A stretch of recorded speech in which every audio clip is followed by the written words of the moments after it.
Estado com excesso de dinheiro chega a ser um pleonasmo, dado que apenas um centavo na mão de bandidos já é muito. Este é o Visão Libertária, sua fonte de informações descentralizadas e distribuídas. Em 2012, há cerca de 11 anos atrás, a Irlanda integrava um bloco de países europeus que recebia o nada lisonjeiro acrônimo de PIGS, ou porcos em inglês, mas com um I a mais, referente aos países mais endividados da Europa. Esse bloco incluía, respectivamente, Portugal, Irlanda, Itália, Grécia e Espanha. Esse apelido foi dado pela imprensa inglesa, que, demonstrando a atípica empáfia britânica, não se incluía na lista.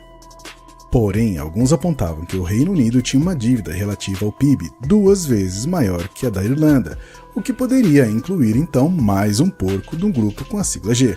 Suínos à parte, a Irlanda botou em prática um plano que entregou excelentes resultados em poucos anos. Começou com o corte de quase 25 mil funcionários públicos, mas isso é um detalhe. A grande sacada foi um plano agressivo de redução de impostos para empresas estrangeiras, que atualmente está em 11,5%. Isso atraiu gigantes dos setores de tecnologia e indústrias farmacêuticas para o país, incluindo o Google, Meta e Pfizer. A imigração massiva de capital estrangeiro gerou recordes de arrecadação de impostos no país. A receita de 2023 conta com um excedente de 10 bilhões de euros em relação ao previsto. Para 2024 é previsto um excedente de 16 bilhões. Por incrível que pareça, isso é uma dor de cabeça para o governo irlandês. Em uma empresa privada, excesso de dinheiro nunca seria um problema, dada a multiplicidade de fins que se pode dar a ele. O dono de uma empresa poderia investir em bens de capital como máquinas, comprar mais ou melhores insumos, abrir mais um ramo de negócios, abrir filiais, bonificar seus funcionários, pagar dividendos para os acionistas, investir em propaganda, aplicar em fundos de investimento, reduzir preços ou simplesmente embolsar o dinheiro, o que não seria nenhuma imoralidade. Só que o Estado não funciona como uma empresa. Empresas privadas se sustentam pela qualidade dos serviços que prestam, enquanto o Estado sobrevive pela ideia que as pessoas têm dele. E esse é o problema do governo irlandês. Qualquer uso que se fizesse dos 10 bilhões a mais poderia levá-lo a ser alvo de críticas. Segundo pesquisa do jornal Irish Times, 40% dos entrevistados quer que o dinheiro seja gasto em transporte público, habitação, hospitais e escolas. Pelo visto, a população irlandesa não é tão melhor que a brasileira no que se refere a ser imediatista e querer que o governo resolva seus problemas. Outros 25% são a favor de gastos com saúde e educação, 9% apoiam que o governo use o dinheiro para reduzir impostos e menos de 5% prefere que o valor excedente seja usado para pagamento da dívida nacional ou guardado para custear pensões futuras. Vamos analisar cada alternativa. A Irlanda poderia usar o dinheiro excedente para atenuar as dívidas que contraiu com a União Europeia para sair da crise. Porém, pela ótica libertária, essa seria uma opção ruim, pois só transferiria dinheiro de um estado para o outro. E nem o estado é digno de possuir dinheiro. Ademais, pelo princípio do localismo defendido por Hans Hermann Hoppe, quanto maior a extensão territorial dominada por um estado, pior tende a ser sua atuação. Um pouco de pesquisa escancara a tragédia representada pelos burocratas de Bruxelas, que já quis regulamentar até o formato do pepino vendido na Europa. Não é meme, tá aí a notícia na tela. A opinião sobre investir em educação é consenso entre libertários. Educação estatal nem deveria existir. Sobre isso, recomendamos os vídeos A Educação Estatal Funciona Perfeitamente e O Homeschooling Pode Salvar Nossa Sociedade. Para quem quer se aprofundar, há uma playlist inteira sobre o assunto, o link segue na descrição. Próxima. Investir em saúde pública também é problemático. Esse é um assunto que requer um vídeo próprio, mas podemos resumir em 7 problemas que inevitavelmente recaem sobre qualquer sistema de saúde público. Bem, na verdade, recaem sobre qualquer tipo de serviço oferecido pelo Estado. 1.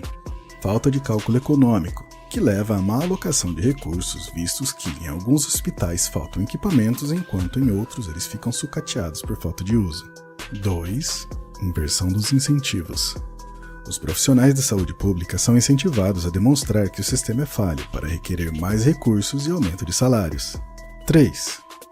Estímulo ao viés de curto prazo no paciente. A disponibilidade de serviços de saúde, entre aspas, gratuitos, o termo correto seria investimento marginal zero, leva a um aumento da demanda pelos mesmos, visto que desincentiva o paciente a ter cuidados preventivos. 4. Carestia de insumos. A demanda artificial da saúde pública leva ao aumento de preços de toda a cadeia de bens e serviços de saúde, desde as agulhas até as faculdades de medicina. 5. Sufocamento da alternativa privada. Mesmo que haja concorrência em certa medida, os serviços de saúde privada sofrerão com a drenagem de profissionais e insumos pela saúde pública, tendo que balizar seus preços e salários por aquela. Além disso, o número de clientes potenciais do serviço privado é reduzido, pois quem poderia pagar é empobrecido pelo financiamento compulsório do sistema público. 6. Relação promíscua de empresas com políticos. A existência de um sistema de saúde com demanda garantida faz com que empresas consigam clientes não por fornecerem melhores serviços por melhores preços, mas através de lobby político, ignorando as necessidades do público. 7. Validação social dos impostos. Essa é a consequência mais grave de um sistema de saúde pública. Tal como traficantes que compram remédios e comida para pessoas carentes nas favelas, o fornecimento de um sistema de saúde público é uma migalha com a qual o governo paga sua validação perante a população. Lembremos que todo sistema de saúde pública, uma hora ou outra, apresenta sinais de fadiga. Sistemas como o sueco duraram mais devido à pujança econômica que o sustentou, mas mesmo este obrigou o governo a fazer algumas privatizações. Por outro lado, o investimento em transporte público apresentaria problemas semelhantes aos referentes aos sistemas de saúde: falta de concorrência, monopólio, carestia, lobby político, desdém pelas necessidades do cliente e assim por diante. Existe ainda quem defenda que o governo use o dinheiro para reduzir o déficit habitacional. Devido à falta de imóveis, muitos jovens estão deixando o país para ter onde morar. Lembremos que a Irlanda já passou por um boom imobiliário na década de 2000 e teve que demolir casas para atenuar esse problema. A proposta de investir em moradia remete à esquizofrenia keynesiana: cavar buracos para depois tampá-los, construir casas para depois demoli-las. É a teoria das janelas quebradas de Bastiat. Agora vamos às melhores alternativas do ponto de vista libertário. Usar o dinheiro para reduzir impostos é o que se deveria defender desde o princípio. Quando houve o movimento Occupy Wall Street, o economista da escola austríaca Peter Schiff, que fez fortuna prevendo crises, foi conversar com os manifestantes acompanhado de uma placa: "Eu sou o 1%. Vamos conversar." O link para o vídeo em inglês está na descrição. É divertido, vale a pena ver a dissonância cognitiva dos ativistas. Em certo momento, Peter diz: "Eu concordo com o sentimento de revolta, só que vocês não deveriam estar aqui, mas em Washington. Vocês não deveriam pedir por direitos, deveriam pedir seu dinheiro de volta." Falando em dinheiro de volta, guardar o dinheiro para pagar pensões também é uma alternativa moral. Dado que não é possível devolver a cada pagador de imposto exatamente o quanto pagou, essa seria uma alternativa de retornar o dinheiro à população. A dificuldade prática é que a moeda fiduciária perde poder de compra com o tempo, e o próprio ato de disponibilizá-la acelera esse processo. Em outras palavras, você confiaria no ladrão para guardar o seu dinheiro? Para garantir que o dinheiro tenha algum valor quando a população envelhecer, o governo poderia investir em Bitcoin, ouro ou outro bem com lastro físico e escasso e, de preferência, não consumível. Menos imóveis, que já analisamos e vimos que isso dá ruim. A alternativa agora proposta teria a vantagem de retirar moeda fiduciária de circulação, o que levaria à deflação e, consequentemente, aumento do poder de compra do euro no país. No entanto, o Bitcoin se baseia em um princípio de descentralização, então o pior pesadelo de um bitcoinheiro é ver governos e grandes corporações comprando a moedinha laranja. Milton Friedman defendia uma tese de imposto negativo. Sempre que houvesse excedente, o governo deveria devolver o dinheiro aos cidadãos na forma de bolsa, depósito bancário, direto ou redução de impostos. Mas na prática, a ideia de Friedman nunca deu certo, obviamente pelos incentivos a que estão expostos os agentes. Sabemos bem que se o governo dá uma bolsa, tem a motivação de comprar eleitores para se perpetuar no poder. Por outro lado, se o governo dispõe de mais recursos para obras e outras atividades, tem mais oportunidade para desviar dinheiro e comprar apoio político. Surpreendentemente, a alternativa de não gastar o dinheiro seria defendida por Keynes, aquele mesmo, o queridinho dos progressistas. O economista Rodrigo Constantino, na época em que escrevia bons ensaios e não era um mero caçador de polêmicas, costumava chamar economistas mainstream como Paul Krugman ou Thomas Piketty de keynesianos manetas. Keynes defendia políticas anticíclicas em ambos os sentidos.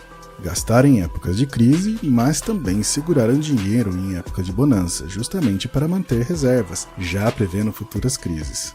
Sabemos que ele estava errado, a economia não é naturalmente cíclica e toda crise é causada pelo Estado, mas é interessante constatar que mesmo os seus defensores distorcem suas teorias conforme lhes convém.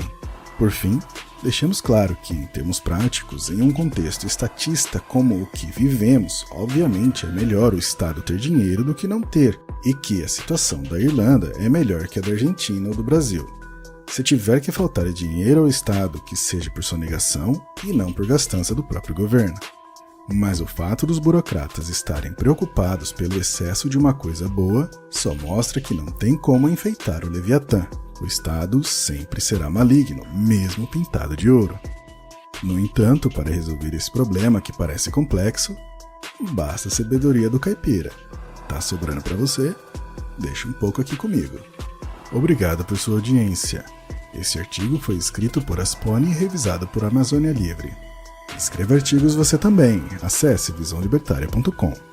Se você gostou do vídeo, compartilhe em suas redes sociais. Caso deseje ser avisado de outros vídeos, inscreva-se no canal e depois clique no botão da campainha. Até a próxima!